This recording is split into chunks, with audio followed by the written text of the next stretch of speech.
ప్రియమైన దేవుని పిల్లారా, ఈరోజు వర్తమానంలో మనం నేర్చుకునే అంశము దేవుని రాజ్యం ఏంటి, సాతాను రాజ్యం ఏంటి, ఈ రెండింటికి మధ్య ఉన్నటువంటి వ్యత్యాసాలు అవి మనం కొంచెం తెలుసుకుందాం. పరిశుద్ధ గ్రంథంలో ఒక మాట చదువుదాం. మనము రోమీలకు రాసిన పత్రిక 14వ అధ్యాయం 17వ వచనం. రోమీలకు రాసిన పత్రిక 14వ అధ్యాయం 17వ వచనంలో ఇలాగుంది: దేవుని రాజ్యము భోజనమును పానమును కాదు కానీ నీతియు సమాధానమును పరిశుద్ధాత్మ యందలి ఆనందమునై ఉన్నది. దేవుని రాజ్యము, ద కింగ్డమ్ ఆఫ్ గాడ్, అది ఎలా ఉంటుంది దేవుని రాజ్యము అని అంటే ఇక్కడ 3 లక్షణాలు చెప్పాడు. అక్కడ నీతి, సమాధానము, పరిశుద్ధాత్మ యందలి ఆనందము. నేను బోర్డు మీద రాస్తాను, మీకు ఇది ఇంగ్లీష్లో ఉంది. కింగ్డమ్ ఆఫ్ గాడ్, అందులో ఏమేమి ఉంటాయి? రైచియస్నెస్ ఉంటుంది, peace and joy in the Holy Spirit. అంతేగాని దేవుని రాజ్యము అని అంటే భోజనము పానము కాదు. దేవుని రాజ్యం అని అంటే తినడం, త్రాగడం, ఎగరడం, పండగలు చేయడం అనేటువంటి ఉద్దేశం కాదు అనే సంగతి జ్ఞాపకం చేసుకున్నాం. చాలామంది పండగల పేరిట చేస్తూ ఉన్నాం కదా, పార్టీలు చేస్తూ ఉంటాం కదా, ఉత్సవాలు చేస్తూ ఉన్నాం కదా. అలాగనే కాదు. దేవుని రాజ్యం అనేది అసలు ఏంటో కరెక్ట్గా మీరు అర్థం చేసుకోవాలి అనే మాట బైబిల్ గ్రంథం మనకు తేటగా వివరిస్తూ ఉంది. మత్తయి సువార్త 16వ అధ్యాయంలో, మత్తయి సువార్త 16వ అధ్యాయం 18వ వచనం: మరియు నీవు పేతురువు, ఈ బండ మీద నా సంఘమును కట్టుదును అని చెప్పినటువంటి ఆయన పాతాళలోక ద్వారములు దాని ఎదుట నిలవనేరవు అని చెప్పి పరలోక రాజ్యము యొక్క తాళపు చెవులు నీకు ఇస్తున్నాను అని అన్నాడు. పరలోక రాజ్యము యొక్క తాళపు చెవులు నీకు ఇస్తున్నాను. యేసుప్రభు భూమి మీద బ్రతికినటువంటి కాలంలో ఆయన తన శిష్యులతో చెప్తున్నటువంటి మాట, ఇదిగో పరలోక రాజ్యం యొక్క తాళపు చెవులు నీకు ఇస్తా. రోమీలకు రాసిన పత్రికలో మనం చదివినటువంటి మాట ఏంటంటే, దేవుని రాజ్యం ఎలా ఉంటుంది, అందులో ఏమేమి ఉంటాయి అది చూసాం. దేవుని రాజ్యంలో ఇవి ఉంటాయి. అసలు ఆ రాజ్యం గురించినటువంటి ప్రస్తావన యేసుప్రభు చేస్తూ శిష్యులతో చెప్పాడు. ఆ దేవుని రాజ్యము లేకపోతే ఆ పరలోక రాజ్యం, ఆ తాళపు చెవులు నీకు ఇస్తా అని యేసుప్రభు వారు భూమి మీద బ్రతికినటువంటి కాలంలో శిష్యులకి ఆ మాటలు చెప్తూ వచ్చాడు. యేసు కంటే ముందే బాప్తిస్మం ఇచ్చి యోహాను వచ్చాడు. ఆయన అరణ్యంలో కేకలు వేస్తూ ఇలాగన మాట్లాడాడు. ఏమని? పరలోక రాజ్యము సమీపించింది, కాబట్టి మారు మనసు పొందండి అని అన్నాడు. మనము ఒక రాజ్యంలో నివసిస్తూ ఉంటాం, ఒక సంస్కృతిలో నివసిస్తూ ఉంటాం, ఒక పద్ధతుల్లో నివసిస్తూ ఉంటాం. మన జీవన శైలి ఒక విధంగా ఉంటుంటుంది.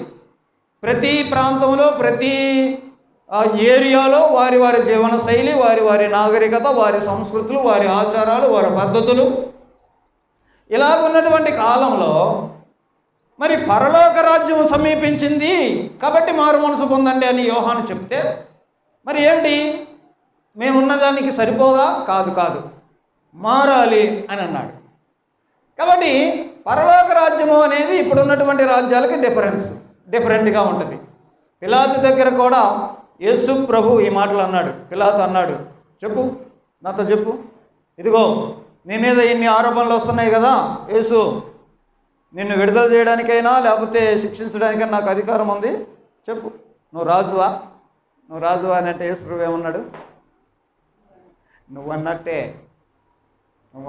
నేను రాజును అని అన్నాడు. కాబట్టి ఈ చదువుకున్నటువంటి ఈ 2-3 వచనాల్లో మనం అర్థం చేసుకోవాల్సినటువంటి విషయం ఏంటంటే, ఆయన రాజ్యము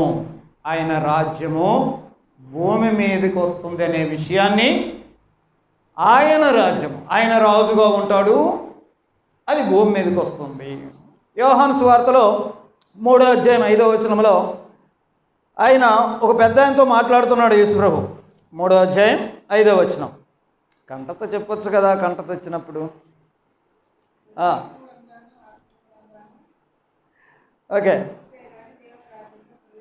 ఒకడు నీటి మూలముగాను ఆత్మ మూలముగాను జన్మించితేనే కానీ దేవుని రాజ్యములో ప్రవేశించలేడు. కాబట్టి మనుషులమైనటువంటి మనము దేవుని రాజ్యములో, లేకపోతే దాన్ని అన్నాడు పరలోక రాజ్యములో అని అన్నాడు. ద కింగ్డమ్ ఆఫ్ గాడ్లో మనుషులు ప్రవేశించాలి. యోహాను చెప్పినట్టుగా మారు మనసు పొందాలి అని అన్నాడు. యేసుప్రభు చెప్పినట్టుగా నీటి మూలముగా ఆత్మ మూలముగా జన్మించాలి అని అన్నాడు. ఇది క్రొత్త జన్మ అనుభవంతో వచ్చినటువంటి ఆ అనుభవం, దేవుని రాజ్య నివాసులుగా ఉండటం. అపోస్తుల కార్యం 1వ అధ్యాయం 3వ వచనం చదివితే, అపోస్తుల కార్యం 1వ అధ్యాయం 3వ వచనం చదవండి. ఆయన శ్రమపడిన తర్వాత అగ్గుపడుచు దేవుని రాజ్య విషయములను గురించి బోధించుచు. సో యేసుప్రభు వారు ఆయన మనుషుల కోసం చనిపోయి సమాధి చేయబడి తిరిగి లేపబడిన తర్వాత ఆయన 40 రోజులు వారికి కనబడుతూ దేని గురించి చెప్పాడు? దేవుని రాజ్యము గురించి. ఆయన చనిపోయి సమాధి చేయబడి తిరిగి లేపబడిన తర్వాత వారికి చెప్పాడు దేవుని రాజ్యము గురించి. వారికి దేవుని రాజ్యము ఇదిగో మనుషులు, మారిన మనుషులు, కొత్త జన్మ పొందిన మనుషులు, వాళ్ళకు సంబంధించినటువంటి రాజ్యం అది దేవుని రాజ్యం అని వారికి వివరిస్తూ వచ్చినటువంటి విషయాలను చూస్తాం. అంతేకాకుండా ఇదే అపోస్తుల కార్యం 8వ అధ్యాయం 12వ వచనములో చదువుదాం. ఫిలిప్పు చెప్తున్న ఒక మాట జ్ఞాపకం చేసుకుందాం. 8వ అధ్యాయం 12వ వచనం. దేవుని రాజ్యము గురించి, యేసుక్రీస్తు నామము గురించి సువార్త ప్రకటించుచు.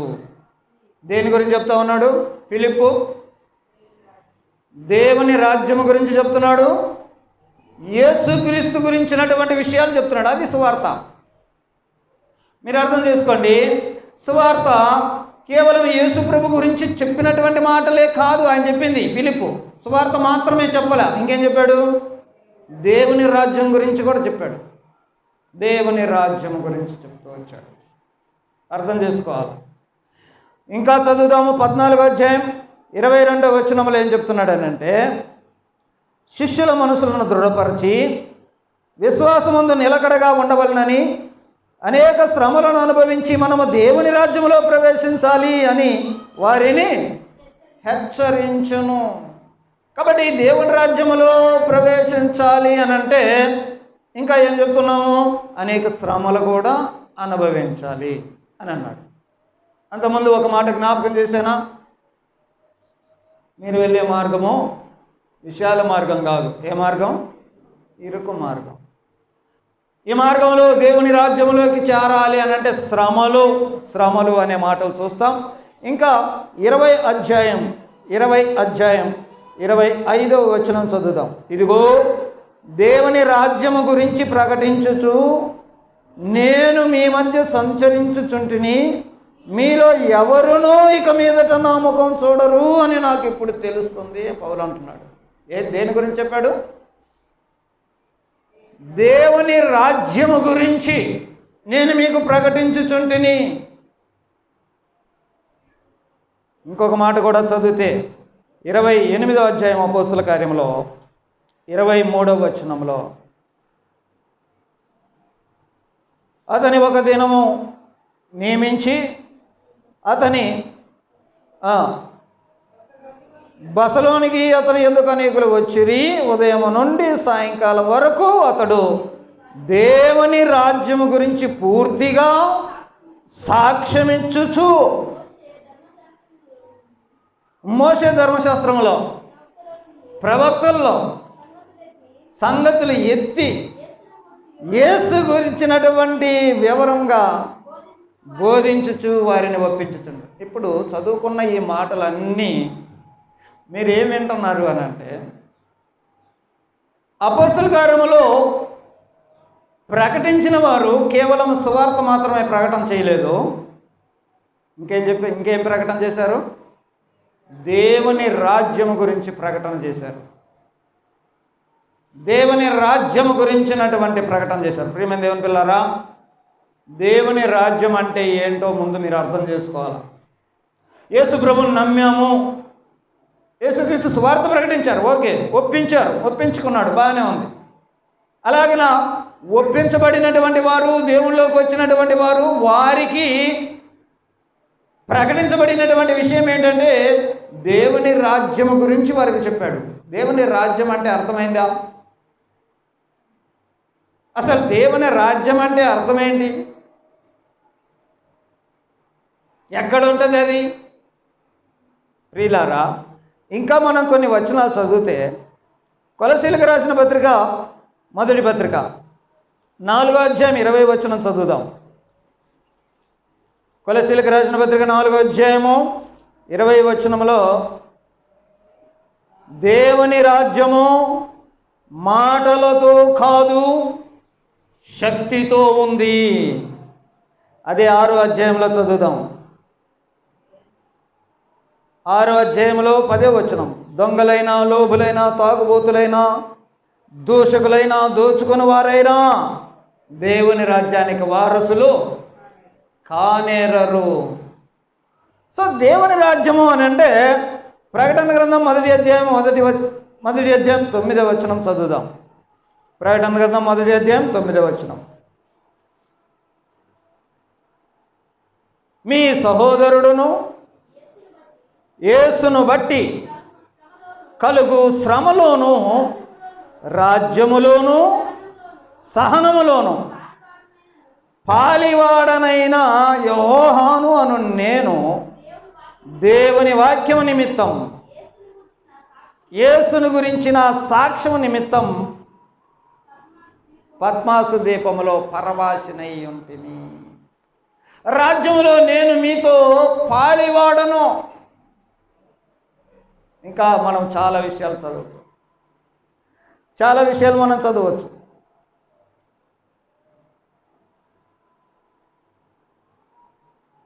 ఆయన 6వ వచనం చదువుదాం. మనలను ప్రేమించుచు, ప్రకటన 1:6,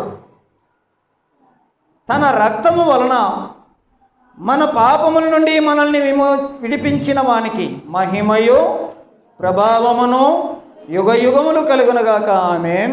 ఆయన మనలను తన తండ్రి దేవునికి ఒక రాజ్యముగాను యాజకులుగాను చేసెను. సో యేసు ప్రభు చనిపోయిన తర్వాత, మనుషుల పాపాలన్నిటినీ పరిహరించబడిన తర్వాత, ఆయనను దేవుడు క్రీస్తుగాను ప్రభువుగాను నియమించాడు. కాబట్టి ఆయన ఒక ప్రభువుగా, ఒక రాజుగా ఉన్నాడు. ఇప్పుడు ఆయన రాజుగా ఉన్నంటే ఆ రాజుకు సంబంధించినటువంటి రాజ్యాన్ని భూమి మీద కట్టుకునే ప్రయత్నంలో ఆ రాజ్యంలో వారు ఎలాగుంటారు, ఈ విషయాలన్నీ ఇప్పటిదాకా చదువుకున్న వచనాల్లో మీకు అర్థమవుతాయి. ఆయన రాజుగా, ప్రభువుగా నియమించబడినటువంటి యేసు, రాజుగా నియమించబడినటువంటి యేసు, అంతేకాకుండా ఆయన రాజులకు రాజు, ప్రభువులకు ప్రభువు అనేటువంటి మాట చూస్తాం. ఇలాంటి రాజుకి మరి రాజ్యం ఉండాలి కదా. మరి ఎవరు ఆ రాజ్యం అవుతారు అని అంటే, ఇప్పటిదాకా మనం చదువుకున్నటువంటి మాటలు, యోహాను చెప్పింది అదే. ఆయన రాజ్యం స్థాపించబోతున్నాడు, సమీపించింది, మారండి. యేసు ప్రభు చెప్పాడు, ఆ రాజ్యంలో చేరాలంటే మీరు కొత్త జన్మ పొందాలి. ఆ రాజ్యంలో చేరాలి అని అంటే పౌలు చెప్పినట్టు మీరు శ్రమలు పడాలి. ఇలాగన ఆ రాజ్యం అంటే మీరేదో ఆచరించినట్టు, తిన్నట్టు, తాగినట్టు కాదు. అది ఆ రాజ్యంలో నీతి ఉంటుంది. కాబట్టి ఎవరైతే యేసుక్రీస్తు రాజ్యముగా చేర్చబడతారో, ఇక్కడ చెప్తున్నాడు, మనలను ప్రేమించుచు మన పాపం నుండి మనల్ని విమోచించినటువంటి ఆయన దేవునికి మనల్ని ఒక రాజ్యముగా చేశాడు. కాబట్టి క్రైస్తవులు ఆయన యొక్క రాజ్యము. యేసును నమ్మండి అనే స్వార్థ వరకు విని ఆగాము, కానీ మరి ఆయన రాజ్యముగా ఎలాగుండాలి అనేటువంటి విషయాలు మనకు సరిగా అర్థం కాలేదు. ఈ మధ్యకాలంలో ప్రవీణ్ పగడాల అనేటువంటి సహోదరుడు చనిపోయాడు కదా. చనిపోయిన తర్వాత నేను ఇచ్చినటువంటి వర్తమానంలో ఒక స్టేట్మెంట్ ఇచ్చాను. ఏమని అంటే, క్రైస్తవులైనటువంటి ప్రతి ఒక్కరూ ప్రవీణ్ పగడాల గారి వీడియోలు వినండి అని చెప్పాను. వినాల్సినటువంటి బాధ్యత ఉంది అని కూడా చెప్పాను నేను. ఎందుకంటే దేవుడు తనకిచ్చినటువంటి తన దేవుని జ్ఞానం చేత తను మాట్లాడినటువంటి అంశాలు తెలుసుకోండి, వినండి. ఆయన ఏమేమి మాట్లాడాడు, ఏమేమి సబ్జెక్ట్ మాట్లాడాడు. చాలామందికి నేను ఈ మాట మాట్లాడగానే మనుషులకు వచ్చినటువంటి అవగాహన ఏంటి అని అంటే, ప్రవీణ్ పగడాల అని అంటే హిందువుల గురించి మాట్లాడింది కదా, వేరే మతాల గురించి మాట్లాడింది కదా, అవన్నీ మాకెందుకులే అనేటువంటి ఫీలింగ్లో ఉన్నారు.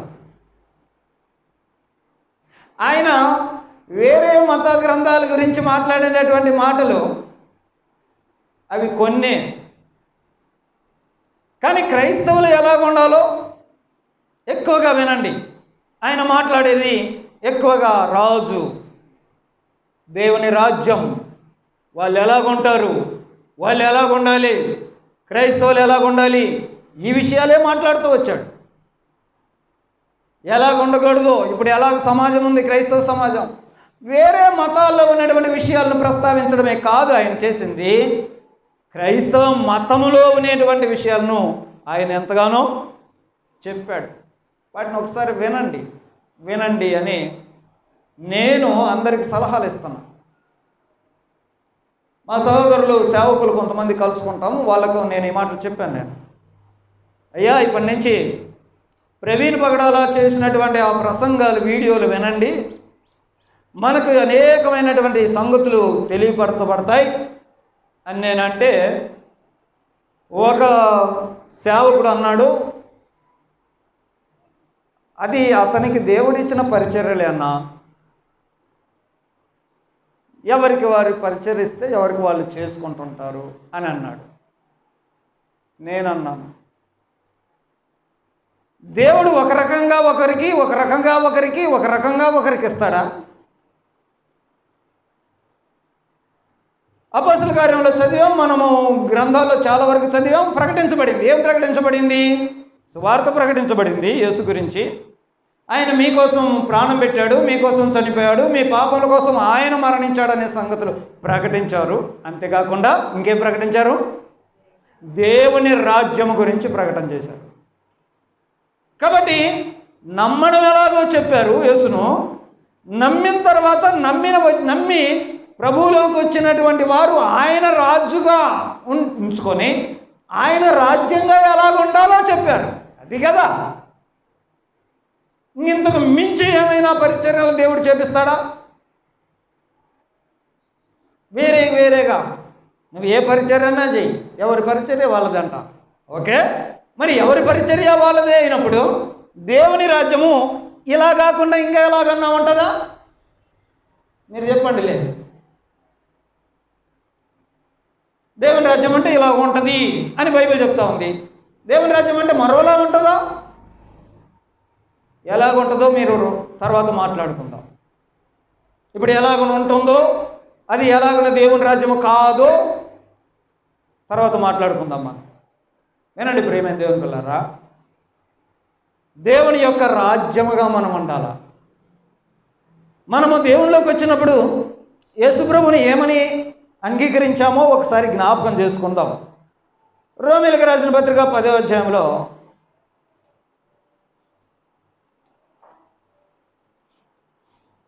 9వ వచనం,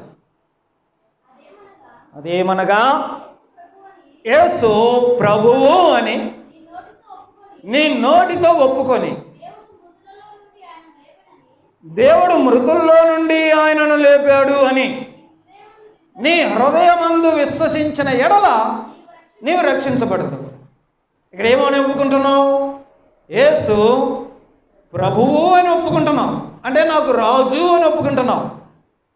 ఇది నువ్వు ప్రభువులోకి వచ్చినటువంటి ఆ సందర్భం, అది ఆయన రాజ్యముగా నువ్వు చేరినటువంటి సందర్భం. అది ఆయన రాజ్యముగా నువ్వు చేరితే, ఆయన రాజ్యముగా నువ్వు చేరినప్పుడు నీ మీద ఆయన ప్రభువు అని నువ్వు ఒప్పుకొని చేరావు.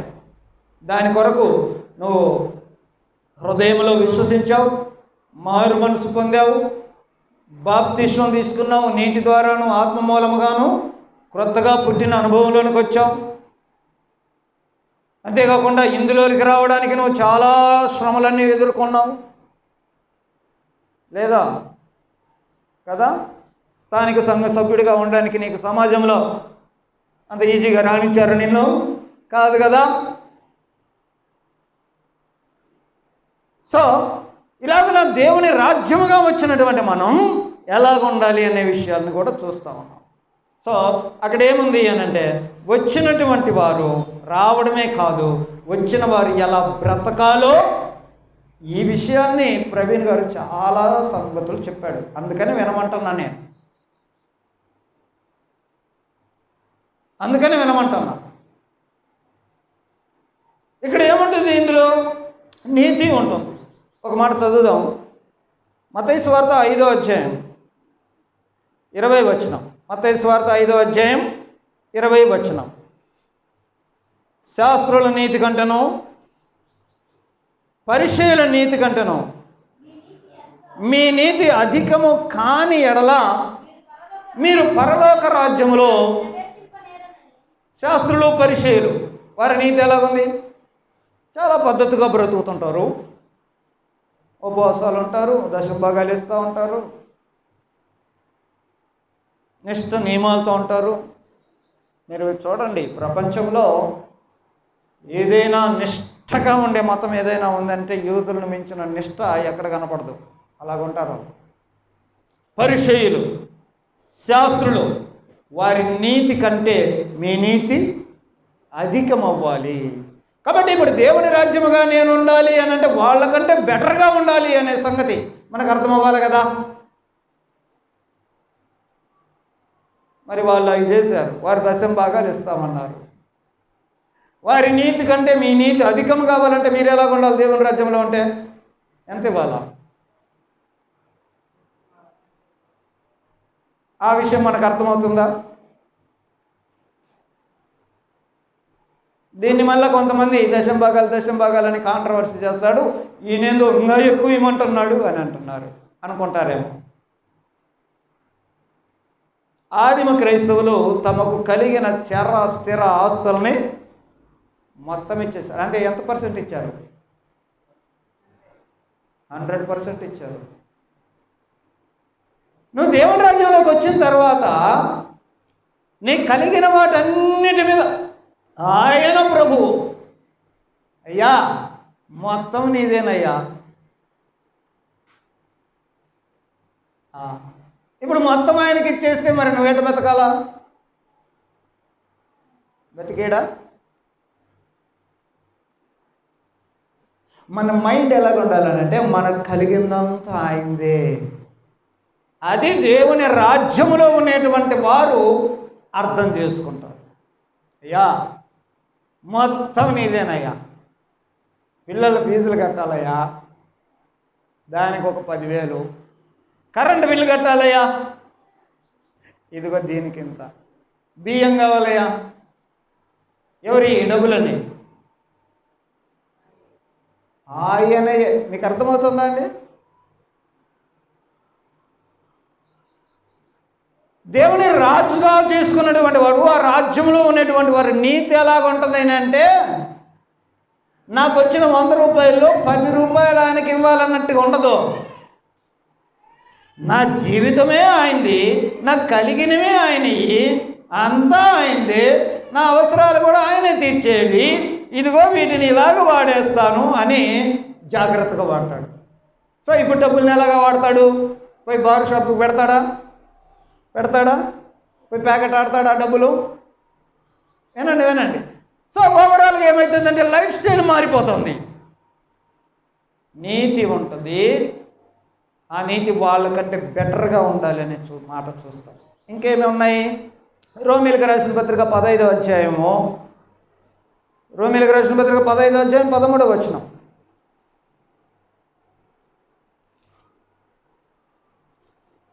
కాగా మీరు పరిశుద్ధాత్మ శక్తి నుండి విస్తారంగా నిరీక్షణ గలవారగుటకు నిరీక్షణకర్తయగు దేవుడు విశ్వాసము ద్వారా సమస్త ఆనందముతోనూ సమాధానముతోనూ నిన్ను నింపునుగాక. దేవుని రాజ్యంలో ఉన్న వాళ్ళ క్యారెక్టర్ ఎలాగుంటాయనంటే, ఫస్ట్ నీతిగా ఉంటారనే మాటలు చదివాము. అది ఎలాగోనో ఒక డబ్బు అనే ఎగ్జాంపుల్ తీసుకున్నాం. ఇంకా అనేకమైన విషయాలు. నీతి నీతి నీతి నీతిగా కనపడటం అంటే ఈ మాట చెప్తానండి.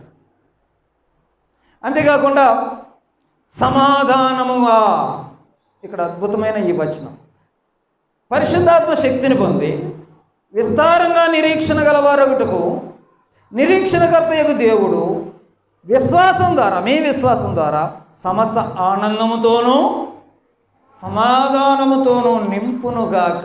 సమాధానం అంటే పీస్ అన్నమాట. పీస్. దేని గురించి భయం లేదు, అలజడి లేదు, బెదురు లేదు, కంగారు లేదు.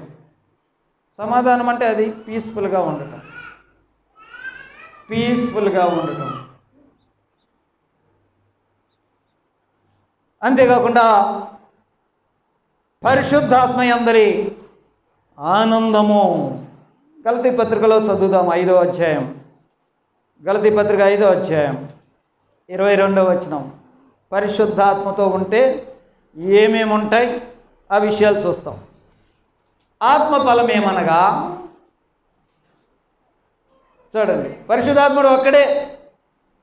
పరిశుద్ధాత్మ ఆనందములో ఏమేమి ఉంటాయి? అందులో ప్రేమ, సంతోషం, సమాధానం, దీర్ఘశాంతము, దయాళుత్వము, మంచితనము, విశ్వాసము, సాత్వికము, ఆశా నిగ్రహం, ఇవి ఉంటాయి. ఇవన్నీ ఉండి మనిషి సమాధానంగా ఉంటాడు, నీతిగా ప్రవర్తిస్తుంటాడు. ఇది దేవుని రాజ్యం యొక్క క్యారెక్టరిస్టిక్స్. క్రైస్తవులు జీవించాల్సినటువంటి జీవితం, క్రైస్తవ భక్తిలో ఉండాల్సినటువంటి, ఆయన రాజ్యముగా ఉండాల్సినటువంటి, ప్రజల్లో ఉండాల్సిన లక్షణాలు ఇవి అని మనం అర్థం చేసుకుంటున్నాం. ఏమేమంటున్నాయి? నీతి ఉంది, సమాధానం ఉంది, పరిశుద్ధాత్మ యందలి ఆనందం, ఆత్మ ఫలము, 9 లక్షణాలు ఉన్నాయి. అవన్నీ నింపబడతాయి. ఇప్పుడు క్రైస్తవ జీవితం ఎలాగుంటుందో చూడండి. మనకి ఇంతవరకు తెలిసినటువంటి క్రైస్తవ భక్తి ఏంటి అని అంటే, చర్చికి వెళ్ళామా, పాటలు పాడామా, చందా చేశామా, ప్రభు వల్ల తీసుకున్నామా, వచ్చామా. మరి దేవుని రాజ్యం అంటే ఇలాగుంటుంది. మన లైఫ్ స్టైల్ మారిపోద్ది, మన జీవితంలో మన లక్షణాలు మారిపోతాయి, మన ప్రవర్తన మారిపోతుంది. దేవుని రాజ్యం అంటే ఇలాగుంటుంది, అంతరంగంలో ఇలాగుంటుంది. చూస్తున్నారా? ఇదండి కావాల్సింది క్రైస్తవులకి. మార్పులేని మానవుడా అనే ఒక పాట ఉంది. ఈ మార్పు అండి ఏది? ఆయన రాజ్యముగా ఉండేటువంటి క్రైస్తవ్యం కావాలా. ఎందుకనంటే ఆయన రాజు కాబట్టి ఆయనకు లోబడేటువంటి మనుష్యులు కావాలా. వాళ్ళు ఆయన రాజ్యము. మనల్ని ప్రేమించుచు తన రక్తము వలన మనల్ని విమోచించి మనల్ని రాజ్యముగా చేశాడు. So we are kingdom of God. అలా బ్రతకాల. ఈ విధంగా అంతరంగ జీవితంలో చేంజెస్ అనేవి ఏమీ లేకుండా నీతి ఎన్ని మాట్లాడుకున్నామో ఒకసారి చూద్దాం. సమాధానం, ఎంత సమాధానంగా ఉన్నామో ఒకసారి చూద్దాం. పరిశుద్ధాత్మలో ఆనందం ఎంతవరకు అనుభవిస్తున్నావో ఆలోచన చేద్దాం. ఇవి లేకుండా నేను చర్చికి వెళ్ళాను వచ్చాను అని అంటే అది మతమే అవుతుంది, కానీ ఆయన రాజ్యము కాదు కదా. అర్థమవుతుంది నా పదాలు మీకు? అది మతం అవుతుంది, క్రైస్తవ మతం అవుతుంది. సో దేవుని రాజ్యము వరకే మనం చేసుకునే ఆచార వ్యవహారాల్లో ఉండదు, కానీ అది మన జీవన శైలిలో కనపడాలి అనే మాట మీకు తెలియజేస్తాను. ఈ దేవుని రాజ్యం ఎక్కడ ఉంది అని అంటే భూమి మీదనే ఉంది, మనమే కదండి. దేవుని రాజ్యం భూమి మీదనే ఉంది. మరి ఉన్న లోకమంతా దేవుని రాజ్యమా అంటే కాదు. యేసు ప్రభు లోకాధికారి అని ఒకడు అన్నాడు. ఎవరు వాడు? సాతాను. ఈ లోకమునంతటినీ వాడు కంట్రోల్ చేస్తున్నాడు, లోకాధికారి. మరి ఒక చోట బైబిల్ గ్రంథం ఏం సంబోధిస్తుంది అతన్ని అని అంటే, ఈ యుగ సంబంధమైన దేవత, ఈ యుగ సంబంధమైన, సో ఈ లోకానికి ఒక దేవుడిలాగా ఉన్నాడు వాడు. ఎవరు? సాతాను. ఇది ఎందుకు వానికి వచ్చింది అధికారము అని అంటే అది మనుషులు చేసిన తప్పే, అది వేరే సంగతి. ఎలాగ వచ్చిందంటే మనకు తెలుసు. దేవుడు సృష్టి అంతా సృష్టించిన తర్వాత మనిషికి ఇచ్చాడు అధికారం. ఏమని? వీటన్నిటిని మీరు ఏలండి అని చెప్తే మాకు కాదులే అని ఆ అధికారాన్ని అంతా తీసుకెళ్ళి వాడి మాట విని వాడి చేతిలో పెట్టారు. ఆదిలోనే జరిగింది ఈ వ్యవహారం. అప్పటి నుంచి వాడు లోకాధికారి అయిపోయాడు. యేసు ప్రభుతో కూడా ఛాలెంజ్ చేశాడు, చెప్పాడు ఇలాగన, ఎందుకు నువ్వు ఇంత ప్రయాసపడి మళ్ళా ఇన్ని రోజులు చేసి మళ్ళా సిలువలో చనిపోయి, వాడికి తెలుసు కదా లేఖనాలు, ఇవన్నీ ఎందుకు, నాకు నమస్కారం చేయి మొత్తం నీకు ఇస్తానన్నాడు. తెలుసు కదండి మీకు. అపవాది చేత శోధించబట్టానికి ఆయన 40 రోజులు ఉపవాసం ఉన్నప్పుడు అపవాదికి వానికి యేసు ప్రభు వారికి జరిగినటువంటి ఆ డిస్కషన్లో వచ్చిన మాటలు, నువ్వు నాకు నమస్కారం చేయి మొత్తం నీకు ఇచ్చేస్తా. ఏం మొత్తం? ఈ లోకమును లోక రాజ్యములన్నిటినీ ఆయనకు చూపి ఇవన్నీ నీకు ఇస్తా అన్నాడు. ఇప్పుడు యేసు ప్రభు ఏమనాలా? నువ్వెవరురా ఇవ్వడానికి, నేను కదా అనొద్దా? కానీ అలాగన్నాడా అంటే ఏమర్థమవుతుంది మీకు? సో ఈ లోక రాజ్యాలన్నీ వాని ఆధీనంలో ఉన్నాయి. ఇలాగ లోకమంతా సాతాను యొక్క రాజ్యంలో, లోకాధికారి, యుగ సంబంధమైన దేవత, that is called kingdom of Satan or devil. నేను ఇక్కడ రాసిన పదాలు, అందులో లోకమంతా అలాగుంటే ఇప్పటిదాకా మనం మాట్లాడుకున్నటువంటి ఆ దేవుని రాజ్యము ఈ లోకమంతా వాని రాజ్యం అయింటే అందులో దేవుని రాజ్యముగా మనం కొంతమంది వచ్చాం. ఇప్పుడు ఎలా జీవించాలో చూడు. అందరిలాగా నువ్వు జీవిస్తే నువ్వు దేవుని రాజ్యం అవుతావా? వాని రాజ్యం అవుతావు. మీరు లోక మర్యాదను అనుసరించక మీరు ఉండండి అని రోమీయులకు రాసిన పత్రిక 12లో చెప్పాడు. కాబట్టి వాడిని ఫాలో అవ్వం మనం. చుట్టూ అయితే కింగ్డమ్ ఆఫ్ డెవిల్ ఉంది, అందులో కింగ్డమ్ ఆఫ్ గాడ్గా మనం ఉన్నాం.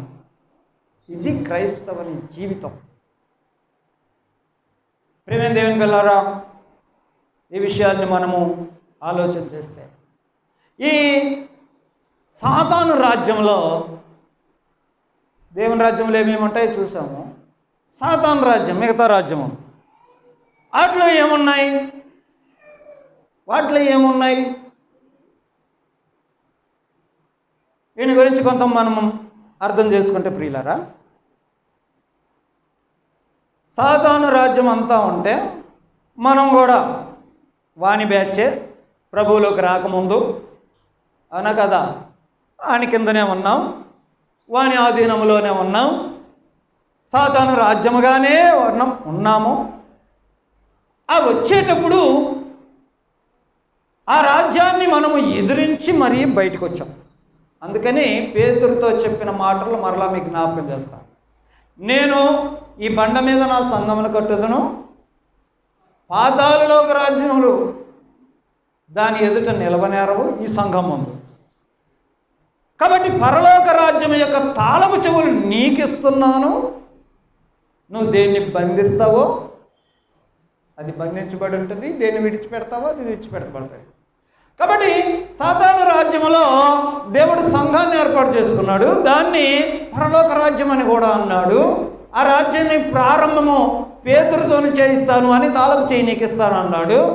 కాబట్టి అలాగనే ఎవరైతే పేతురు ఏర్పాటు చేసినటువంటి ఆ ప్యాటర్న్లో పేతురుతో ఏం చెప్పాడు, మరియు నీవు పేతురు నువ్వు ఒప్పుకున్నావు ఈ సంగతి. ఏమని ఒప్పుకున్నాడు అతను అంతకుముందు? నీవు సజీవుడవకు దేవుని కుమారుడవు అయిన క్రీస్తువు అని అతను ఒప్పుకున్న తర్వాత చెప్పిన మాట. సో ఎవరైతే అలాగ నువ్వు ఒప్పుకుంటూ ఉంటారో దేవుని కుమారుడిని, మెస్సయ్యాని, రక్షకుణ్ణి, ప్రభువుని, రాజుని ఎవరైతే అంగీకరిస్తారో వారిని అందు మీద ఆ సంఘముగా కట్టుకుంటాను అని దేవుడు చెప్పాడు. ఇప్పుడు చుట్టూ ఉన్నటువంటి ఆ లోకంలో నుండి మనం బయటికి వస్తూ ఉంటే ఇప్పుడు చూడండి, అలా బయటికి వస్తుంటే వాని రాజ్యంలో నుండి ఒక ఓటు అవతలికి పోతుందంటే వాడు ఊరుకుంటాడా? అందుకని దేవుని రాజ్యంలోనికి రావటానికి ఎంత ప్రయాసపడాలో అదే మారు మనసు పొందేటప్పుడు మనం అనుభవిస్తాం. మారు మనసు పొందేటప్పుడు అనుభవించేటువంటి ఆ వేదన, పోరాటం, ఆ కన్నీరు, ఆ దుఃఖం, అది అండి దైవ చిత్తానుసారమైన దుఃఖము రక్షణార్థమైన మారు మనసును కలుగ చేయును. కాబట్టి ఒక మారు మనసు పొందాలంటే వాడు ఎంత దుఃఖించుంటాడు. ఆ అనుభవాలు లేకుండా మేము క్రైస్తవులము, మేము రాజ్యంలోకి వచ్చామనుకుంటే అయిద్దా అండి? కాదు, అది మతం అవుతుంది. ఇప్పుడు సాతాను యొక్క విషయాలు ఆలోచన చేస్తే, ఈ సాతానుడు ఎవరు తన రాజ్యంలో నుండి దేవుని రాజ్యానికి వెళ్ళడానికి ఇష్టమే పడ్డు, వదిలిపెట్టడు. ఏమండి ఈ పార్టీ వాళ్ళ అవతల పార్టీలో చేరుతున్నాను అని అంటే ఈ పార్టీ వాళ్ళకు బాధ ఉండదా? ఆపడానికి ప్రయత్నం చేయరా? అట్టనే ఉంటుంది. సాతాను యొక్క ప్రయత్నాలన్నీ అవే. ఎవరు రక్షించబడాలి, దేవుని రాజ్యంలో ఉండాలని వానికి ఎవరి మీద ఉపేక్షించేవాడు కాదు. అందుకని వాని గురించి కొన్ని పదాలు ఉన్నాయి కదా మీకు. ఎవరిని మింగుదునో అని గర్జించు సింహము వలె వాడు ఎదురు చూస్తున్నాడు. ఎవరిని వదిలిపెట్టకూడదు అనేది వాడి ఉద్దేశం. ప్రియులారా, ఇలాగనే వీడు ఏం చేస్తాడు, మనుషుల్ని ఏదేదో చెప్పి మోసం చేసి మొత్తం మీద మాయ చేస్తూ ఉంటాడు. దానికి సంబంధించి కొరింథీయులకు రాసిన పత్రిక 2వ పత్రిక 11వ అధ్యాయం 3వ వచనంలో వాడు మోసం చేసినటువంటి ఒక విషయాన్ని అక్కడ చదువుతాం. కొరింథీ 2వ పత్రిక 11వ అధ్యాయం 3వ వచనం. సర్పము తన కుయుక్తి చేత హవ్వను మోసం చేసినట్టు. ఇప్పుడు చూడండి, ఎవరైతే దేవుని రాజ్యముగా ఉంటారో వారిని మోసం చేయటానికి,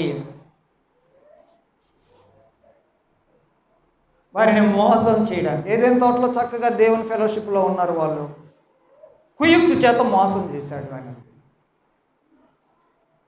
అపోస్తల కార్యములు 5వ అధ్యాయం 3వ వచనం చదవండి. అపోస్తల కార్యములు 5వ అధ్యాయం 3వ వచనంలో, అననీయ ఈ భూమి వెలలో కొంత దాచుకొని పరిశుద్ధాత్మను మోసపుచ్చడానికి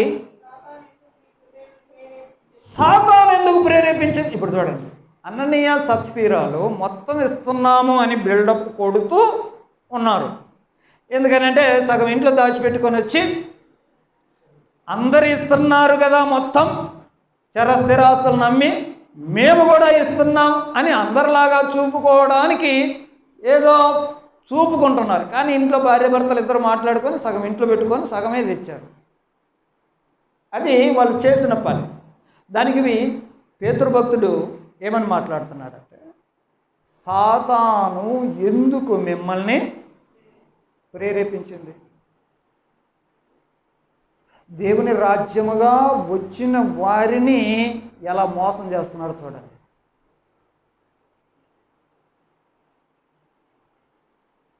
దేవుని తోటలో ఉండేటువంటి హవ్వను మోసం చేసింది. దేవుని రాజ్యములో ఉండేటువంటి భక్తులను మోసం చేస్తుంది.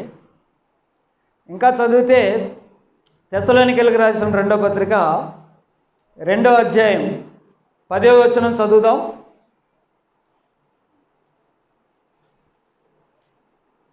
దుర్నీతిని పుట్టించు,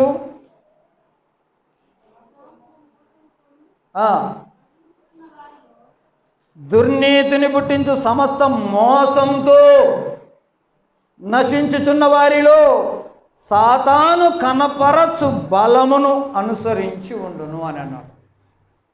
కాబట్టి ఎవరైతే నీతి అనేది ఏ రాజ్యంలో ఉంటుందని చదివాం? దేవుని రాజ్యంలో ఉంటుందని చదివాం. ఇక్కడ ఏమంటున్నాడంటే, దుర్నీతి ఎవరైతే కలిగి ఉంటారో వాళ్ళల్లో వీడు కనపరుస్తూ ఉంటాడు. సాతాను కనపరచు, మోసము చేత అనే మాటలు చూస్తూ ఉన్నాం. పిల్లరా, ఇక్కడ సాతానుడు నువ్వు ప్రభువులోకి రావడానికి వాడు ఆటంకపడతాడు. వచ్చిన తర్వాత కూడా వాడి రాజ్యంలోనికి నిన్ను తీసుకెళ్ళడానికి, ఎందుకంటే ఎక్కడో లేదు కదా, భూమి మీద ఉన్నావు కదా, నిన్ను ట్రాప్ చేయడానికి, మోసం చేయడానికి ప్రయత్నాలు చేస్తూనే ఉంటాడనే విషయాలు చూస్తాం. అయితే వీడి మోసాలు ఇలాగ జరుగుతూ ఉంటాయి. మాయలు మంత్రాలు చేస్తాడు అని అంటున్నాం. తర్వాత వచ్చినాం, ఇందుచేత సత్యమును నమ్మక దుర్నీతి యందు అభిలాష గల వారందరూ శిక్షావిధికి పొందుటకై అబద్ధమును నమ్మునట్లు మోసము చేయు శక్తిని దేవుడు వారికి. సో మొత్తం మీద ట్రాప్ చేసేది ఎవరన్నమాట? సాతానుడు. సాతానుడు ట్రాప్ చేస్తాడు, మోసం చేస్తాడు. ఇలాగ మోసం చేసే శక్తి కొంతమందికి ఉంటుంది. వాళ్ళు ఎవరు ఏజెంట్లు అయింటారు? సాతానుడు ఏజెంట్లు అయింటారు. మీకు అర్థమవుతుందా పిల్లరా? ఇలాగ సాతాను మోసకారి, అబద్ధమునకు జనకుడు. వాడు ఆది నుండి వాడి లక్షణమే మోసం చేయడం. దేవుని రాజ్యముగా ఉన్న వారిని కూడా మోసం చేసేవాడు. సాధ్యమైతే ఏర్పరచబడిన వారిని సహితం ఏం చేస్తాడు? మోసపుచ్చుతాడు. ఈ విషయాలన్నీ మనం ఎరిగిన సంగతి. అయితే వీని మోసాలు ఇప్పుడు జరుగుతూనే ఉంటాయా లేవా? ఇప్పుడు కూడా జరుగుతుంటాయి. కాబట్టి దేవుని రాజ్యంగా బ్రతకడానికి అంత ఈజీ అనుకుంటున్నామండి? ఎంత కష్టం.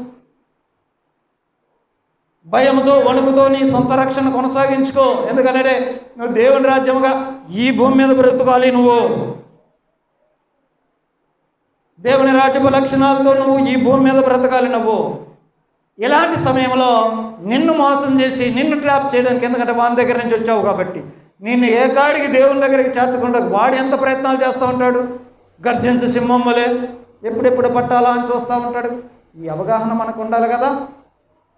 అయితే వీని మోసాలు ఎల్లకాలం సాగవనే విషయాలు ప్రకటన గ్రంథంలో మనం చదువుతాం. ప్రకటన గ్రంథంలో 20వ అధ్యాయం 3వ వచనం చదివితే, ప్రకటన 20 అధ్యాయం 3వ వచనం, ఆ 1000 సంవత్సరములు గడచు వరకు ఇక జనమును మోసపరచుకుండున్నట్లు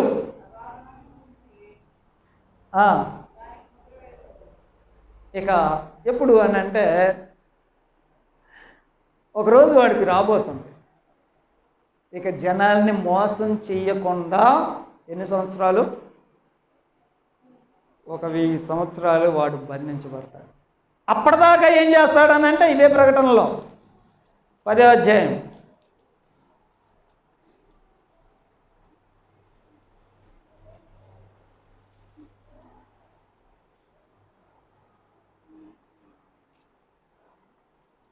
ఎక్కడ సర్వలోకమును మోసపుచ్చుచు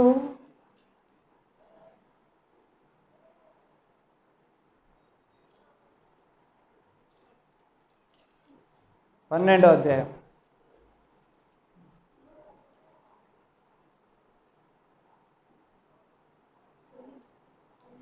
12:9 కాగా సర్వలోకమును మోసపుచ్చుచు. సో అపవాది సాతాను అనేవాడు చూస్తున్నారా, వాడు అందరినీ మోసం చేస్తుంటాడు. నేను ప్రభులోకి వచ్చా కదా, నేను యేసుప్రభుని నమ్ముకున్నాను కదా, నేను దేవుని రాజ్యముగా ఉంటాను కదా అని అంటే నిన్ను వదిలిపెడతాడంటే కాదు, నిన్ను కూడా మోసం చేయడానికి ప్రయత్నం చేస్తూనే ఉంటాడు. అయితే ప్రభు వచ్చినప్పుడు రెండవ రాకడ తర్వాత ఆ 1000 సంవత్సరాలు ఇక జనాల్ని వాడు మోసం చేయకున్నట్లుగా బంధించేస్తాడు. అందుకని ఆ 1000 సంవత్సరాల పాలన ఇక ఎవడు మోసపోయే అవకాశమేమీ లేకుండా ఉంటుంది. అది 1000 ఏళ్ళ పాలన గురించిన విషయాలు. ప్రకటన గ్రంథం 20 అధ్యాయంలో 10వ వచనం చదువుదాం. ఈ 1000 సంవత్సరాలు అయిపోయిన తర్వాత జరిగేటువంటి విషయం, వారిని మోసపరచిన అపవాది అగ్ని గంధకములు గల గుండములో, అది వాడి ఫైనల్ అంతం. ఇప్పుడు మీకు ఈ సాతాను గురించి, వాని రాజ్యం గురించి, వాని లక్షణాల గురించి, వాని యొక్క విషయాల గురించి ప్రారంభం నుండి చెప్పుకుంటూ వచ్చా. ఏదైనా తోటలో మోసం చేసింది కానీ నేను మొదలు పెట్టుకోండి. ఇక వాని ఉనికి, వాని బ్యాక్గ్రౌండ్ అదంతా మీకు చెప్పలేదు. ఓకే, ప్రజల్ని మోసం చేసే విషయం, లోకాన్నంతా తన కంట్రోల్లో పెట్టుకునే విషయం, ఎవరు రక్షించబడాలని వాడు కోరుకోకుండా అందరినీ ఆటంకపరిచే విషయం, ఒక రక్షణలోనికి రావాలంటే మహా పోరాటం చేసి వచ్చేటువంటి విషయం. ఎందుకంటే అంత ఈజీగా వదిలిపెట్టట్లేదు. రక్షణలోకి వచ్చిన తర్వాత కూడా శోధించి మోసం చేసేటువంటి విషయాలు. ఆఖరికి 1000 ప్రభువారు వచ్చినప్పుడు 1000 సంవత్సరాలు బంధించేస్తాడు. ఆ 1000 సంవత్సరాలు ఎవడు మోసపోయే అవకాశం ఉండదు. ఎందుకంటే వాడు బంధించబడి ఉంటాడు. అప్పటిదాకా మోసాలు అనేవి జరుగుతూనే ఉంటాయి. సాతాను మోసాలు జరుగుతూనే ఉంటాయి. ఆ 1000 సంవత్సరాలు బంధించబడిన తర్వాత మళ్ళీ కొద్ది కాలం బయటికి తెస్తాడు. అప్పుడు ఏదో కొన్ని జరగాల్సినవి జరుగుతాయి. ఆ తర్వాత 10వ వచనంలో చదివినట్టుగా ఫైనల్గా వారిని మోసపరచిన అపవాది అగ్ని గంధకములు గల గుండములో, అది వాని అంతం. అయితే ఇప్పుడు మనం ఎక్కడున్నాం?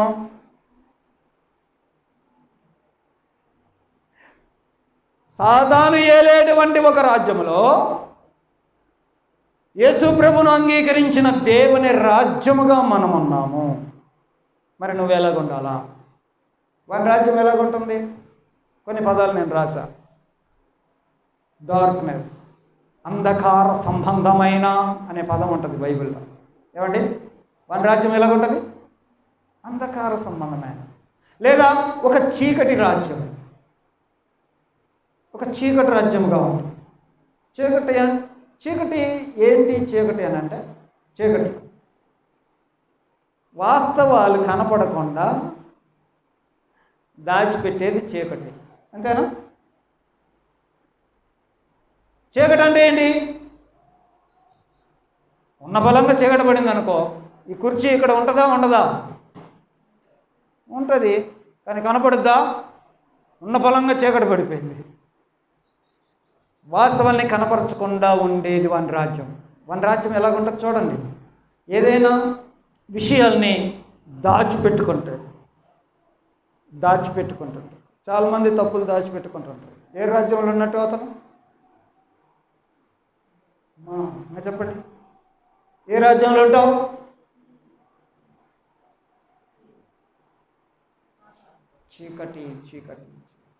చీకటి. పాపం చేసేవాడు చీకటిన ఉంటాడు, వాడు వెలుగునొద్దకు రాడు. ఎందుకంటే వాని క్రియలు దుష్క్రియలుగా కనపడతాయి కాబట్టి రాడు. కాబట్టి ఇలాగన ఆయన రాజ్యంలో ఉండే లక్షణాలు ఎలాగుంటాయి? ఇది ఇలాగుంటాయి. నేను దేవుని రాజ్యంగా ఉన్నాను, క్రైస్తవుడుగా అనుకుంటావేమో. ఓ సోదరి సోదరుడా, నువ్వు ఏదైనా విషయాలు దాచిపెట్టి ఎలాగనున్నావు అనుకో, నువ్వు వాడి రాజ్యం కానీ దేవుని రాజ్యం కాదు. అర్థమవుతుందా మీకు?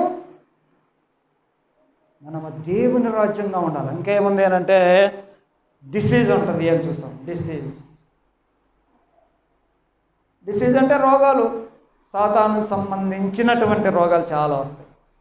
అందులో ఒక ఉదాహరణ, యేసు ప్రభు ఒక ఆమెను నడుము వంగిపోయినామని బాగా చేశారు. ఎంతకాలం నుంచి ఆమె నడుము వంగిపోయింది? 18 సంవత్సరాల నుంచి అన్నాడు. యేసు ప్రభు అన్నాడు ఆమె గురించి చెప్తూ, 18 సంవత్సరాల నుండి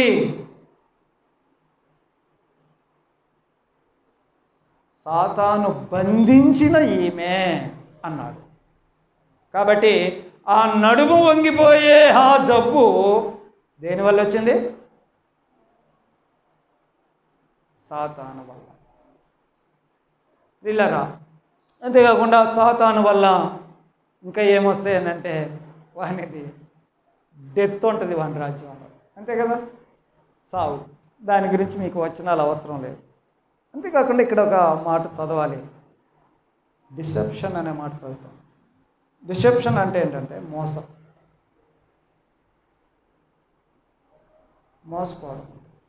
మోసపోవడం ఉంటుంది. అది దట్స్ కాల్డ్ డిసెప్షన్.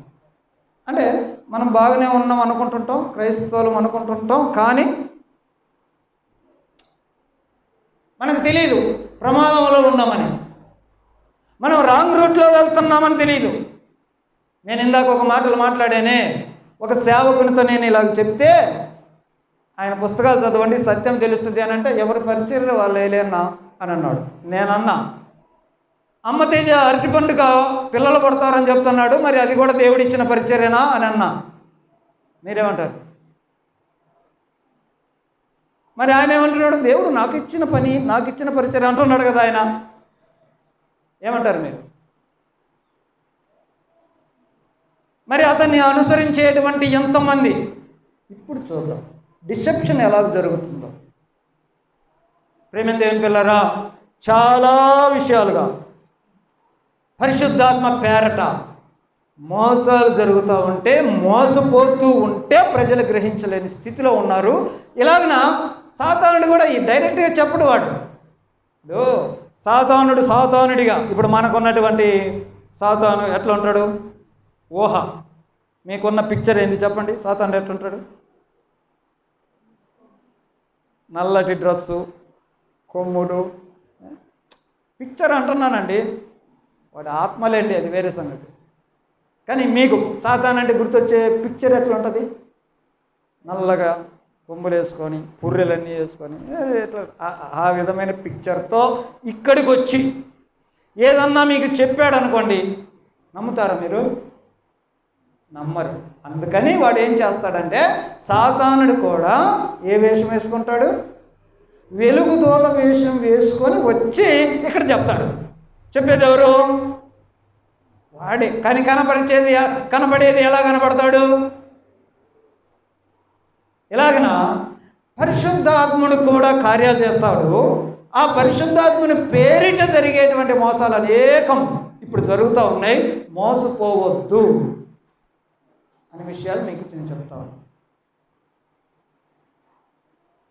ఏ విషయాన్ని ప్రవీణ్ కూడా మాట్లాడుతుంటాడు. పొద్దున్న నేను ఒక మాట విన్నా, ఏంటంటే ఈ పేర్లు పెట్టే విషయం, పేర్లు పెట్టి పిలిచే ఆ విషయం బైబిల్లో ఉందా అని ఆయనని అడిగారు. ఆయన ఏం చెప్పింటాడు? అవైతే బైబిల్లో లేవు అని అన్నాడు. ఇప్పుడు పేర్లు పెట్టి పిలిచేటువంటి వాళ్ళ దగ్గరికి వేలాది ప్రజలు వెళ్తున్నారు కదా, మరి ఈ మనిషి ఏమో అది బైబిల్లో లేదు అంటున్నాడు కదా, ఎవరిని ఫాలో అవ్వాలి నువ్వు?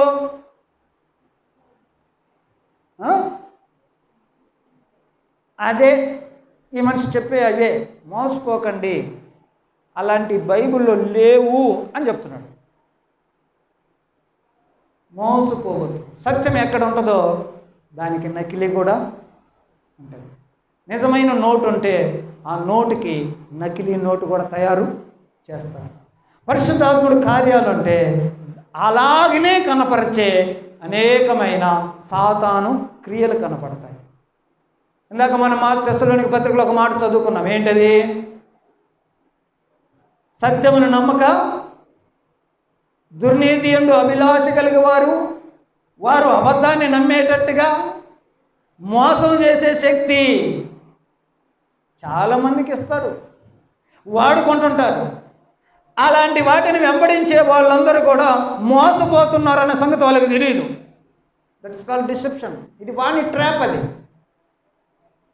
ఇప్పుడు మీకు తెలిస్తే హవ్వతో డిస్కషన్లో బాగా మాట్లాడినట్టే ఉంటాడు, కానీ అబద్ధం మాట్లాడేటాడు. మీరు చదవండి ఆదికాండం 3వ అధ్యాయం. ఇది నిజమా? ఏది తినొద్దని చెప్పానా? మీరు సావరు. ఇట్లాంటి మాటలు ఆ డిస్కషన్లో చూడండి. ఏమి తప్పు మాట్లాడినట్టు ఉండదు, కానీ మాట్లాడింది మాత్రం తప్పు మాట్లాడదు. ఇది మోసం చేస్తాడండి. ఈ డిసెప్షన్లో మనం ఉండకూడదు, మనల్ని మనం మోసపరుచుకోకూడదు అనే విషయాలు చెప్తా ఉన్నా. ఇందాక చదివిన మాటల్లో కొరింథీయులకు రాసిన మొదటి పత్రిక 6వ అధ్యాయం 8-9 వచనాలు చదివితే చాలామంది క్రైస్తవులుగా ఉండి దేవుని రాజ్యంగా ఉన్నాం అనుకుంటూ వాళ్ళను వాళ్ళు మోసం చేసుకునేటువంటి వారికి ఒక మాట ఇక్కడ చదువుతూ ఉన్నాం. 6వ అధ్యాయం 9వ వచనం. అన్యాయస్తులు దేవుని రాజ్యమునకు వారసులు కానేరరు అని మీకు తెలియదా? మోసపోకండి, మోసపోకండి. ఎందుకనంటే మోసం చేసే లక్షణం వానిది కాబట్టి. మోసపోకండి. అన్యాయస్తులు దేవుని రాజ్యానికి వారసులు కానేరరు. ఎవరు అన్యాయస్తులు అంటే ఇక్కడ లిస్టు చెప్పాడు. జారులు, విగ్రహారాధకులు, వ్యభిచారులు, ఆడంగితనం గలవారు, పురుష సంయోగులు, దొంగలు, లోపులు, తాగుబోతులు, దూషకులు, దోచుకునేవారు. ఇటోళ్ళు రాలేరండి. కానీ ఒకడు తాగేవాడు చర్చికి వచ్చాడు, మాకు పాస్టర్ ఉన్నాడు, నేను సందేశాన్ని నేను పాటలు పాడతాను అంటాడు. వాడు మోసపోతున్నట్టే కదా. వాడిని మోసం చేసేది వాడు. పర్లేదులే అనుకుంటాడు, ఏం కాదులే అనుకుంటాడు. ఇలాగన మిమ్మల్ని మీరు మోసపుచ్చుకోవద్దు, ఆ డిసెప్షన్కి మీరు లోనవ్వద్దు అనే విషయాలు చూస్తాను. ఇదే పత్రికలో 15వ అధ్యాయం 53వ వచనం 33వ వచనం. మోసపోకుడి, దుష్ట సాంగత్యం మోసపోవద్దు. ఫ్రెండ్షిప్ ఎలాంటిది? మోసపోవద్దు అన్నాడు. ఇంకా ఏముంది? ఓకే, ఎలా మోసపోతాం? ఇంకా మోసపోకండి అని చాలా విషయాలు చెప్పాడు. అందులో కొన్ని మీకు జస్ట్ జ్ఞాపకం చేస్తా. మీరు వినువారు మాత్రమే ఉండి మిమ్మల్ని మీరు మోసపోవద్దు, విని చేసేవారిగా ఉండండి. ఇప్పుడు చెప్పండి, క్రైస్తవులైన వారు వినేవారేనా, చేసేవారా? ఇప్పుడు ఉన్నటువంటి క్రిస్టియానిటీ వింటున్నాం పోతున్నాం. మోసపోకండి. అది వాడు చేసి వాడి లక్షణం. అది మోసపోకుడి, దేవుడు వెక్కిరింపబడడు. నువ్వు ఏది విత్తుతావో దాన్నే కోస్తావు. మోసపోవద్దు. నువ్వు ఇప్పుడు ఏదో చేస్తున్నావు, దీని పంట కోస్తావు ఒకరోజు. సాతాను ఏం చేస్తాడు? ఏం కాదులే, విత్తుకో, చేసుకో, ఇవొక్కటేలే ఏదో అంటాడు, కానీ దాని పంట ఒకరోజు కోస్తావు అనే విషయం గుర్తుపెట్టుకో. మోసపోవద్దు, వాడు ఏదో చెప్తున్నాడని. ఇంకా తాను జ్ఞానిని అనుకొని తను తాను మోసం చేసుకునేవాడు ఒకడు ఎన్నిక లేనివాడై ఉండి కూడా మేము ఎన్నిక గలవారం అనుకుంటున్నావా? నేను నువ్వు మోసం చేసుకున్నట్టే. ఇలాంటి మాటలు అనేకం మనం చూస్తాం. ఫైనల్గా ఒక మాట చదువుతాను. తిమోతికి రాసిన 2వ పత్రిక 4వ అధ్యాయం 1లో, తిమోతికి 2వ పత్రిక 4వ అధ్యాయం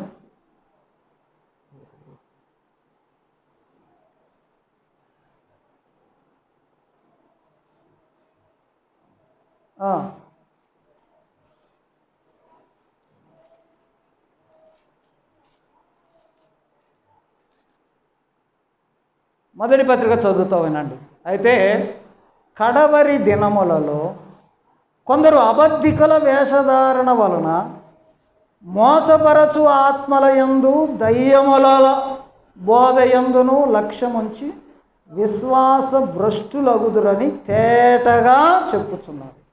అంత్య దినాల్లో ఈ మోసపోయే బ్యాచ్ ఎక్కువ ఉంటుంది అని చెప్పాడు. అదే చెప్తున్నా, పరిశుద్ధాత్మ పేరట జరిగే అనేక రకాలైన వాక్యానుసారం కాని ఎన్నో విషయాలు నేడు క్రైస్తవులో ఉన్నాయి. కొంచెం కళ్ళు తెరవండి, మోసపోకండి, ఏది పడితే అది నమ్మకండి. ఒకటి దెయ్యాలను పోగొడతానంటాడు, ఒకటి సాంబ్రాణి వేస్తానంటాడు, ఒకడు అట్టిపాయల పిల్లలు అంటాడు, ఒకడేమో నీ పేరు పెట్టి పిలుస్తానంటాడు, ఒకడేమో ఎలక్షన్లలో పలానుగులు గెలుస్తారంటాడు, ఒకళ్ళేమో చచ్చిపోయినా నేను లేపుతానంటాడు. ఏమండి, దేవుని రాజ్యంలో ఇట్లాంటి ఈ వ్యవహారాలన్నీ ఎందుకండి? దేవుని రాజ్యంలో క్యారెక్టర్ బాగుంటుంది కదా, అయ్యి లేకుండా ఇవన్నీ చేస్తామండి. పరిశుద్ధాత్మ ఎక్కడ ట్రాప్ చేశాడు తెలుసా? పరిశుద్ధాత్మ అగ్ని అని మిమ్మల్ని మోసం చేస్తాడు. కానీ బైబిల్ అలా చెప్పలేదే. యేసు ప్రభు వచ్చి మీకు పరిశుద్ధాత్మలోనూ అగ్నిలోనూ బాప్తిస్మం ఇస్తాడు అని చెప్తే దాన్ని మన వాళ్ళు ఎలా అర్థం చేసుకున్నారంటే పరిశుద్ధాత్మ అంటే అగ్నే కదా అని అర్థం చేసుకున్నారు. ఆయన చెప్పాడు ఏమని? ఆయన చాట ఆయన చేతిలో ఉంటుంది, ఆయన చాటతో ఏం చేస్తారు? చెరుగుతారు. చెరిగితే ఏమవుద్ది? ఏమా మేరీ, చెరిగితే ఏమవుద్ది? గింజలన్నీ ఈ పక్కకు వస్తాయి, పొట్టంతా ఆ పక్కకు పోద్ది. కాబట్టి యేసుప్రభు గురించి ఏం చెప్పాడంటే ఆయన చాట ఆయన చేతిలో ఉంది, ఆయన చెరిగితే గింజలు ఒక పక్కకి పొట్టు ఒక పక్కకు పోతుంది. కాబట్టి గింజలకేమో పరిశుద్ధాత్మని హెల్ప్ ఇచ్చి వారిని వర్ధిల్లు చేస్తాడు, ఆ పొట్టు లాంటి వాళ్ళను తగలబెడతాడు. కాబట్టి పరిశుద్ధాత్మలోను అగ్నిలోను బాప్తిస్మం ఇస్తాడని నరకం గురించి అగ్ని చెప్తే, ఇప్పుడు పరిశుద్ధాత్ముడి అగ్ని అనేటువంటి ఒక మోసం చేత టచ్ టచ్ టచ్ అని ఎంత గందరగోళం అవుతుందండి. మీరు వినండి, ఇవన్నీ వాక్యానుసారం కాదండి. టచ్ చేస్తే ఎగిరిపట్టడం ఇవన్నీ వాక్యానుసారం కానే కాదు. మా బోటోళ్ళు ఎంతమంది చెబుతున్నా అర్థం చేసుకోరు. ప్రజలు ఏమైపోతున్నారు అని అంటే వినండి, డిసెప్షన్ జరుగుతుంది. డిసెప్షన్. మోసపోకండి అమ్మా, వాక్యాన్ని సరిగా అర్థం చేసుకోండి. ఏదైనా ఆ పరిశుద్ధాత్మ వరం అంటే ఆ వరాన్ని నువ్వుగా చెప్పుకోవాల్సి ఉంది. ఎదుటి వాళ్ళు చెప్పాలి, ఈయన దగ్గర ఈ వరం ఉంది. ఓకే, దేన్నైనా టెస్ట్ చేయి, పరీక్షించు. ప్రతి వరమును పరీక్షించు, ప్రతి ఆత్మను నమ్మక అది దేవుని సంబంధమైందో కాదో అని మీరేం చేయాలో పరీక్షించండి అని బైబిల్ చెప్పింది. కానీ ఈరోజు గుడ్డి ప్రజలుగా గుంపులు మా రోగాలు పోతాయి, మాకు పిల్లలు పుడతారు, మాకు ఆస్తులు కలిసి వస్తాయి, మాకు ఉద్యోగాలు వస్తాయి అని పరిగెడతా ఉంటే, అయ్యో ఇది కాదయ్యా క్రైస్తవ్యం. పాపం నుండి బయటకు వచ్చి ఇలా బతికి సమాజానికి ఉపయోగపడాలయ్యా. ఇలా కాకుండా సాతాను ట్రాప్ చేస్తూ ఉన్నాడు ఈ దినాల్లో. ఎంతమందికి అర్థమవుతుందో ఈ మెసేజ్? మరి పొద్దున ఏదో పాట వింటున్నా మైక్లో. ఏం పాట? అగ్ని రా, అగ్ని మా మీదకి రా, అగ్ని మా మీదకి రా అని అంటే నేను మా భార్యతో చెప్పాను, ఆ పాట చూడు, అగ్ని దిగిరా, అగ్ని దిగిరా అంటే మరి దేవుని అగ్ని దిగి వస్తే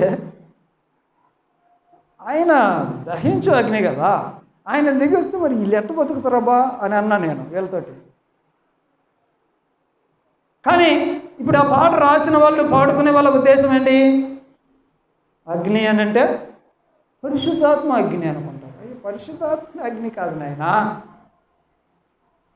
అపోస్తల కార్యంలో చెప్పింది ఏమని అంటే అగ్ని జ్వాలల వలె నాలుకలుగా విభాగింపబడి.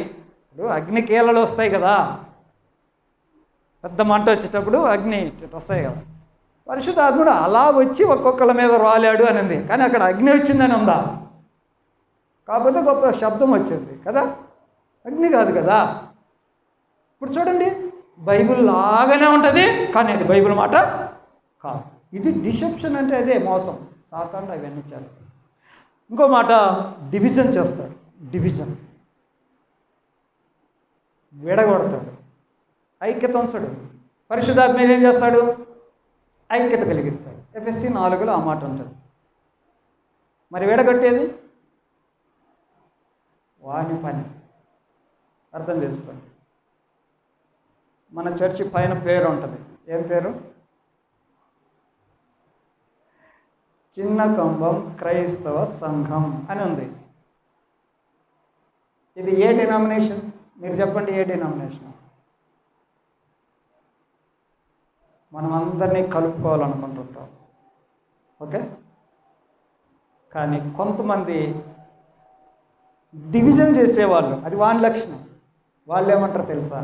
వాళ్ళు వస్తే మేము రాం, మేము వస్తే వాళ్ళు రాకూడదు అని డివిజన్ పెట్టేది ఎవరు? వాడు. కానీ మనం ఎలాగన్నాం? కలుపుకుంటాం. సో ఇంకా వాడి నాశనం ఉంటుంది. పైగా డీమన్స్ అన్నాం. డీమన్స్ అంటే దయ్యాలు. దయ్యాలంటే చచ్చిపోయిన మనుషులు కాదు, అది గుర్తుపెట్టుకోండి. చచ్చిపోయిన వాళ్ళు ఎవరు భూమి మీదకి రారు, యేసుప్రభు వచ్చినప్పుడు తప్ప. ఇంకా మరి మా తాత కనపడ్డాడు, మా మామ కనపడ్డాడు, మా అవ్వ కనపడింది అని చచ్చిపోయిన వాళ్ళు కనపడుతుందని అంటే మనుషులు రారు అని బైబిల్ చెప్తుంటే మరి నీకు కనపడింది ఎవరు? సో వాణి లక్షణాలు అవి గుర్తుపెట్టుకొని ప్రేమ దేవుని పిల్లరా, మనం దేవుని రాజ్యంగా ఉంటాం. దేవుని రాజ్యంగా ఉండాలి. అది నీతిగా ఉంటుంది, సమాధానంగా ఉంటాం, పరిశుద్ధాత్మ మీద ఆనందం ఉంటాం. అలాగే ఒక చెడ్డవాడిగా ఉండి మంచివాడిగా తయారై మనకు ఉపయోగపడతాం, సమాజానికి ఉపయోగపడతాం. ఇదే భక్తులు చేశారు. దేశాలను సంస్కరించారు. అది మనం అలవర్చుకోవాలి. వీడు చేసే మాయ భక్తిలోకి మనం పడిపోకూడదు. కొంతమంది అక్కడికి ఇక్కడికి పరిగెడుతుంటారు. ఆడికి పోతే బాగా ఇద్దంట, ఈడికి పోతే బాగా ఇద్దంట, మళ్ళీ గెర్రం తిరిగి ఇటు వస్తుంది. మా ఇంటి దగ్గర ఒక ఆయన ఉన్నాడు. ఆయన ఇలా స్వస్థతలు చేసే ఒక ఆయన గురించి పొద్దుగూకులు చెప్తుంటాడు. మార్కాపురం అంతా ఈ మాయగాని పేరు ఆయన పబ్లిసిటీ చేస్తుంటాడు ఎక్కువ. ఈ మధ్య ఆయన కూతురు క్యాన్సర్ వచ్చింది. ఇప్పుడు అందరినీ బతిమలాడుకుంటుంటాడు, నా కూతురికి క్యాన్సర్ వచ్చింది, ప్రార్థన చేయండి అయ్యా, కూతురికి క్యాన్సర్ వచ్చింది, ప్రార్థన చేయండి అయ్యా అని అందరిని అడుగుతుంటాడు. మరి ఆ డాక్టర్ సంగతి ఏమైంది? దేశమంతా ఆయన గురించి చెప్తివే, మరి నీ బిడ్డ క్యాన్సర్ వస్తే ఆడికి ఎందుకు పోలా? పోయింటాడు కదా, పోకుండా ఉన్నాడా? కానీ కాలే. ఎందుకు మాయలు మంత్రాలు? సో అలాంటి డిసెప్షన్లోకి మనం వెళ్లకుండా వాక్యముని ఉన్నది ఉన్నట్టుగా నమ్మి వాక్యానుసారంగా జీవిద్దాం. దేవుని రాజ్యంగా ఉందాం. దేవుడు కోరుకున్న ఆ రాజ్యముగా ఉందాం. ఈ రాజ్యం అంతటినీ ఒకరోజు యేసుప్రభు వచ్చి ఆయన రాజ్యమైన మనల్ని తండ్రికి అప్పచెప్తాడు. పరలోకములో ఇక ఆ మహిమ వేరు. దాని కొరకు నిరీక్షణ కలిగి ముందుకు సాగుదాం. ఆ చొప్పున ఉండడానికి దేవుడు మనకు సహాయం చేయనుగాక. ప్రార్థన చేసుకుందాం.